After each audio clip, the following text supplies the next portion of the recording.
जी अस्सलाम वालेकुम। आज हम आपको डॉक्यूमेंट लीगलाइजेशन करने का फ्लो बताएंगे और आपको लीगलाइजेशन डॉक्यूमेंट फॉर्म जो सा है उसको फिल करने का भी तरीकाकार बताएंगे। तो ये प्रोसेस जो है ये उस केस में है जब आपकी सिर्फ वाइफ या हस्बैंड पाकिस्तान में है और एक स्पाउस जो है वो आपका वो इटली में है। तो बच्चों का जो केस है उसके लिए हम एक अलग से वीडियो बनाएंगे, उसमें आप वो देख सकते हैं।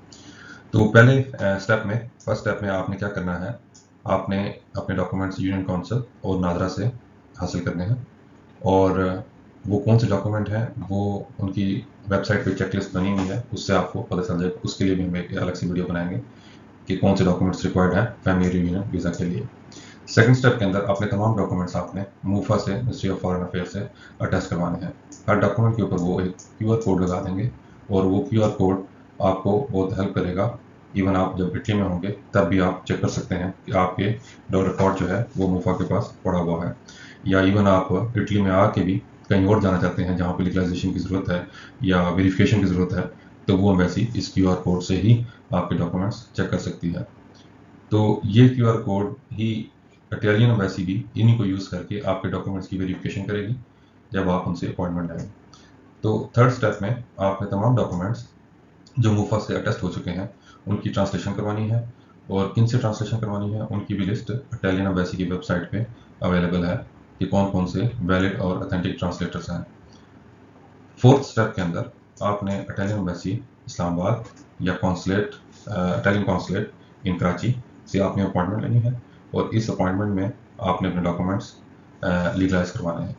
और इस लीगलाइजेशन के लिए आपने तमाम ट्रांसलेटेड डॉक्यूमेंट्स जमा लेके जाने हैं और तमाम ओरिजिनल डॉक्यूमेंट्स साथ में लेके जाने हैं।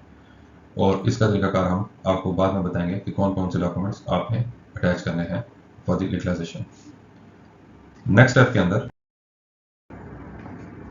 आपको हम ये बताएंगे कि दो तरीके के लीगलाइजेशन रिक्वेस्ट फॉर्म है। एक है पोर्टल के थ्रू, जिस पे आप जाके तमाम अपना रिकॉर्ड यहाँ पे लिखेंगे, यहाँ पे एप्लीकेंट डिटेल आ जाएगी। ये एप्लीकेंट डिटेल उस बंदे की डिटेल होगी जो इटली के अंदर है या जिसके नाम पे नोला ओस्ता निकला हुआ है, जिसने नोला ओस्ता प्रेफेक्टूरा से लिया हुआ है, ठीक है। तो वो एप्लीकेंट है। तो अभी हम अपनी एग्जांपल में भी इसको बताएंगे।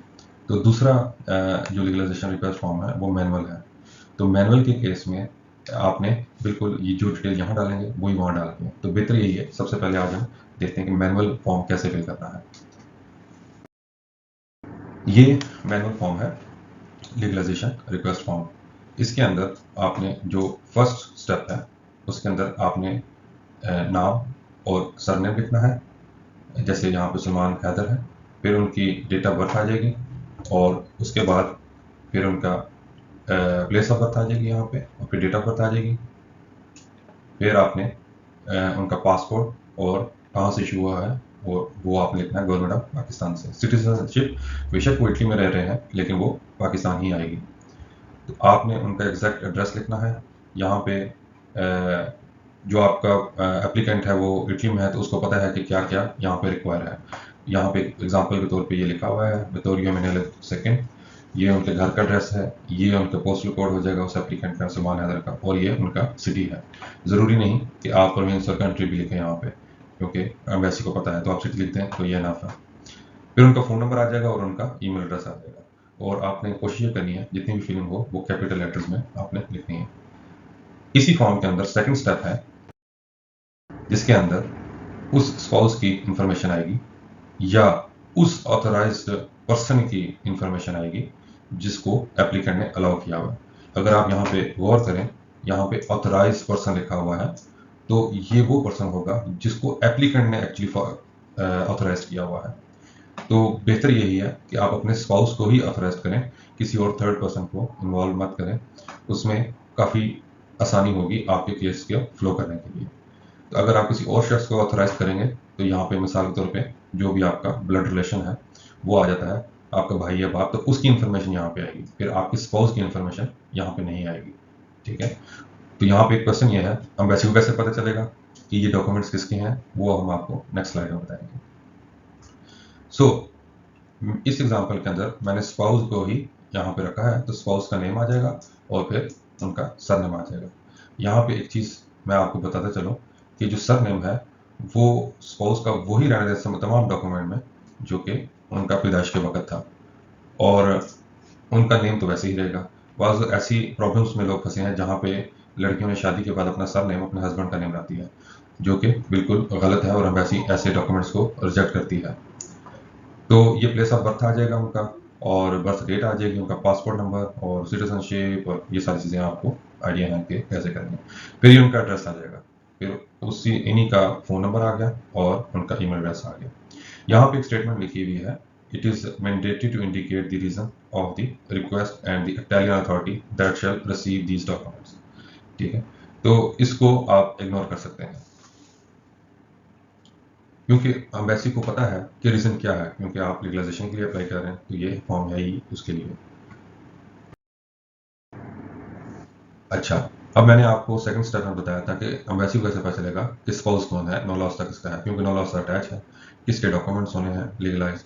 तो यहाँ पे जो से डॉक्यूमेंट्स लीगलाइज करने हैं, मिसाल तौर पर स्पाउस हमारे केस के अंदर शहनाज मकबूल है, तो आप बर्थ को चेक कर दें और उनका नाम इस लाइन में आगे लिख दें, ताकि एम्बेसी को पता चले अच्छा ये वो पर्सन है जिसका डॉक्यूमेंट हमें लीगलाइज करना है, बर्थ सर्टिफिकेट।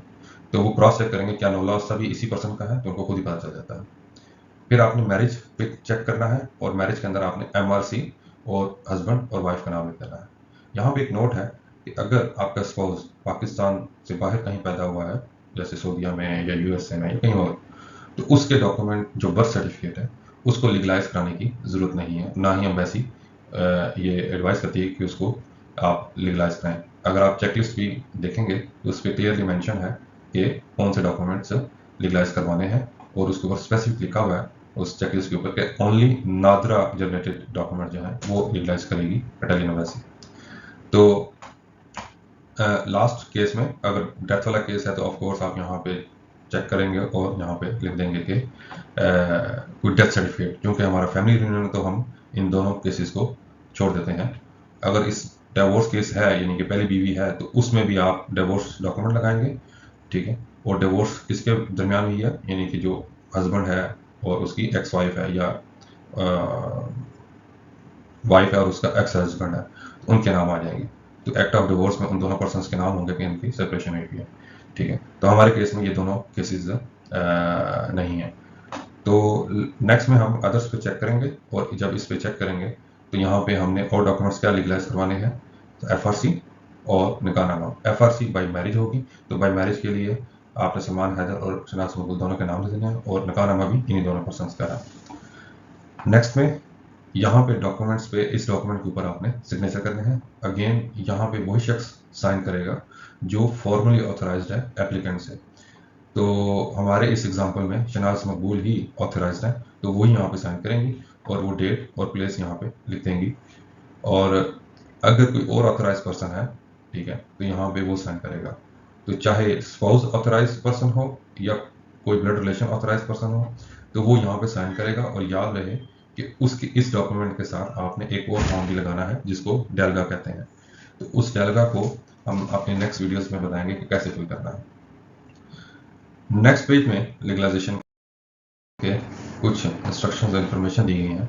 इन इंस्ट्रक्शंस को और इन्फॉर्मेशन को आपने थॉरोली एड्रेस करना है और अपने डॉक्यूमेंट्स तमाम जो है वो अलाइन करना है। तो आपका बहुत शुक्रिया।